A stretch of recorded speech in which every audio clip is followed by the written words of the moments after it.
The campus of Assumption University pulsed with life as students crisscrossed the courtyard, their laughter and conversations weaving into a chaotic symphony. Kevin sat slouched on a bench near the library, eyes glued to his phone screen. His best friend, Joaquin, walked up, juggling his books in one hand and a lukewarm coffee in the other. "You've got to see this," Kevin said, barely glancing up. "What now?" Joaquin muttered, setting his coffee down. He leaned in as Kevin pressed play on a TikTok video. On the screen, a group of young men stood in a dimly lit parking lot, their faces shadowed by hoodies. A visibly distressed older man backed away from them, his voice shaking as he protested his innocence. The captions read, "Another predator exposed, #CatchAPredator." "This trend is wild," Kevin said, his voice low but charged with excitement. Joaquin straightened up, rubbing his chin. "Yeah, I've seen these. People are just baiting random dudes online and ambushing them. Dangerous stuff, man." Kevin locked his phone, a grin slowly spreading across his face. "Dangerous, sure, but genius. Think about it, Joaquin. Imagine if we did this. The views, the followers, it'd blow up," Joaquin scoffed. "And what happens when someone fights back? Or worse, sues us? You don't think this could go south fast?" "Not if we're smart," Kevin countered, leaning forward. "We'd plan it. Control the narrative, we'd make it foolproof." Joaquin hesitated, shifting uncomfortably. Kevin's schemes were always a mix of brilliance and recklessness, and this one had danger written all over it. But he could already feel the pull of the thrill, the chance to be part of something big. "Fine," Joaquin said at last, "but if we're doing this, we do it right. No shortcuts." Kevin smirked, clapping him on the shoulder. "That's why I need you, man. Let's make this happen." Unbeknownst to them, their decision would set off a chain of events more dangerous and unpredictable than they could ever imagine. The dorm room was dimly lit, the faint hum of a desk fan filling the silence. Kevin sat at the center of the room, laptop open, while Kelsey, Isabella, Easton, and Joaquin gathered around him. Their faces were a mix of excitement and unease. "So here's the plan," Kevin began, his voice low, almost conspiratorial. "Kelsey makes a fake Tinder account, nothing too obvious, 18 on the profile, but will subtly suggest being younger in the chat. That way, if they bite, we've got them." Kelsey frowned, crossing her arms. "And what if they don't bite? Or worse, what if the guy's just normal and thinks he's meeting an actual 18-year-old? Kevin shrugged. "If he's innocent, he won't show up. But if he does, it's game over for him. We're only catching the ones who deserve it." Isabella spoke up, her voice tinged with doubt. "Kevin, this feels wrong. We could ruin someone's life, and what if we're wrong about them?" Easton, leaning back in his chair, smirked.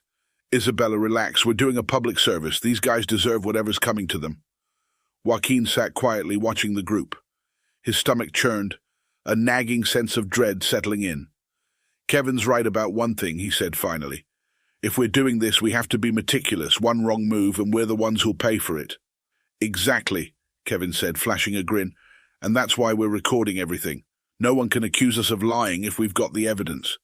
With a resigned sigh, Kelsey pulled out her phone. "All right, let's do this, but if this blows up in our faces, I'm holding you responsible, Kevin." She spent the next hour crafting the perfect Tinder profile.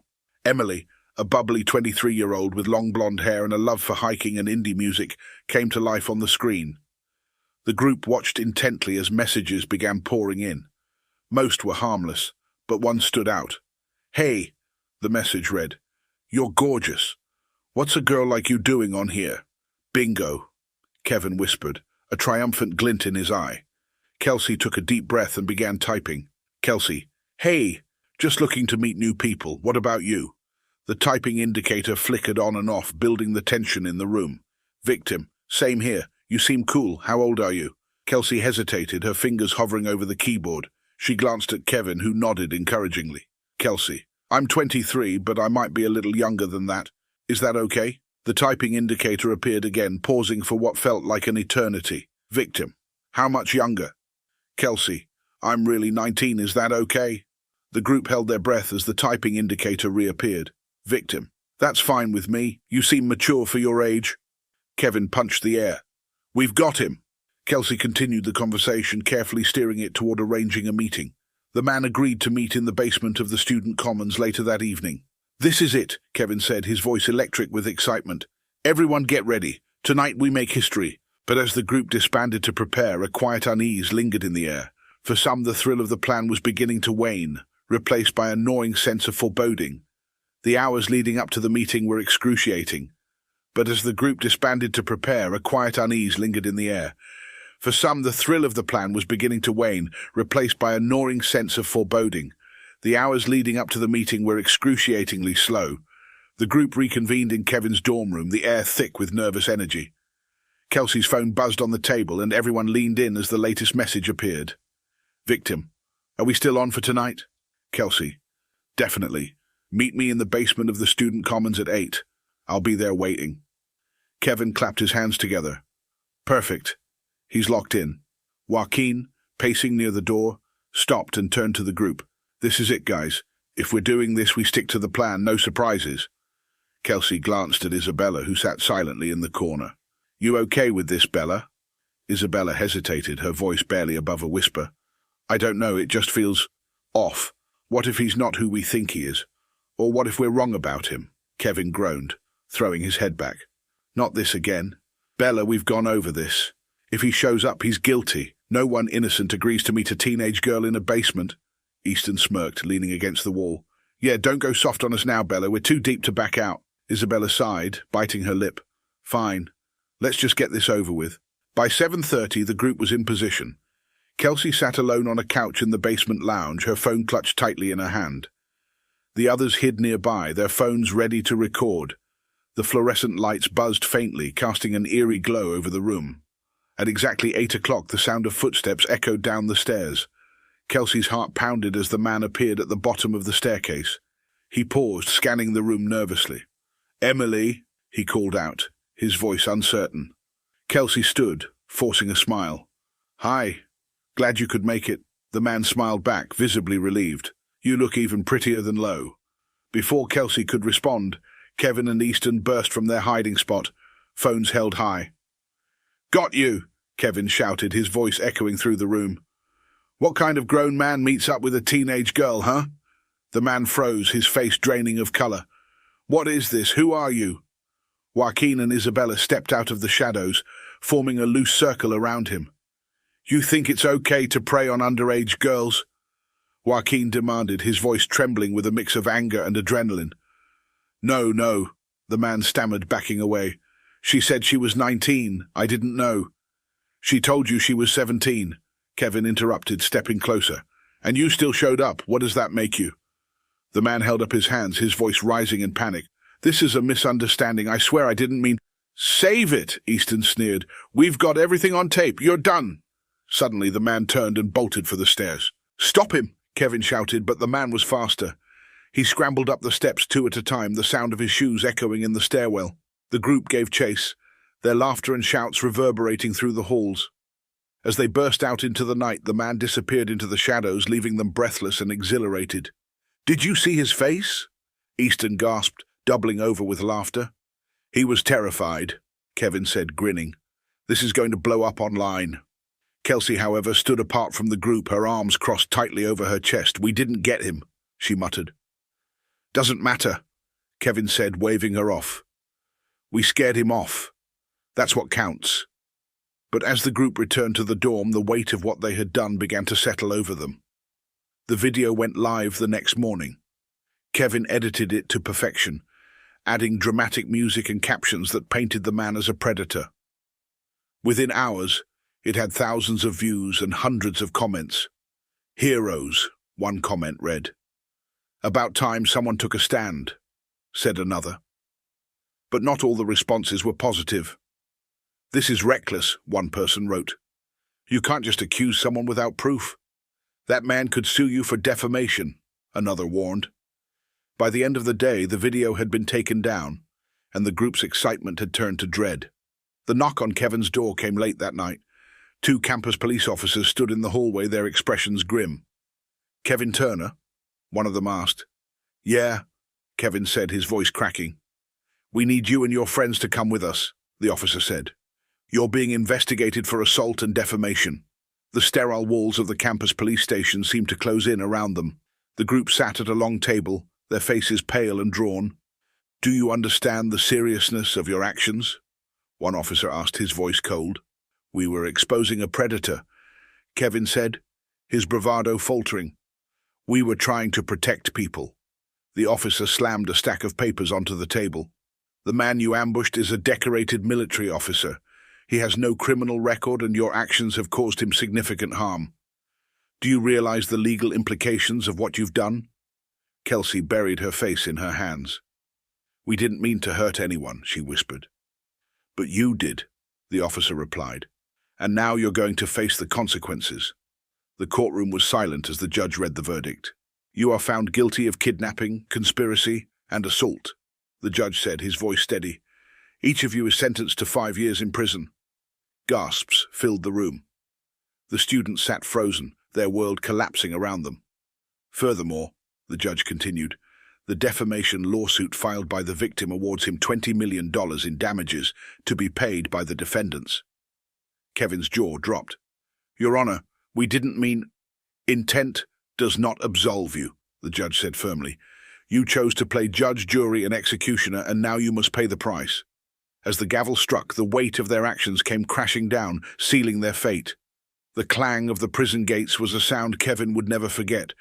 It wasn't just the heavy metal-on-metal scrape that echoed through the air. It was the realization of finality. This was his life now. The group had been separated upon arrival, each sent to different facilities. Kevin, now stripped of his college dreams and confident bravado, stood in the intake line, wearing a jumpsuit that felt like it weighed a ton. He replayed the judge's words in his mind, each one hitting him like a sledgehammer. 5 years, from dorm rooms to iron bars. Across town, Kelsey sat in her stark prison cell, staring blankly at the ceiling. The other inmates mostly ignored her, sensing the fear radiating off her in waves. She hadn't stopped crying since the sentencing. Every choice she'd made, every moment she'd doubted this plan but went along with it anyway, felt like a blade twisting in her gut. The worst part wasn't the prison food or the guards who barked orders, it was the silence. The heavy, oppressive silence of regret. She hadn't been able to speak at the trial, her voice caught in her throat. She remembered the victim's testimony vividly. "I'm not a predator," he had said, his voice shaking but steady. "I'm a husband, a father.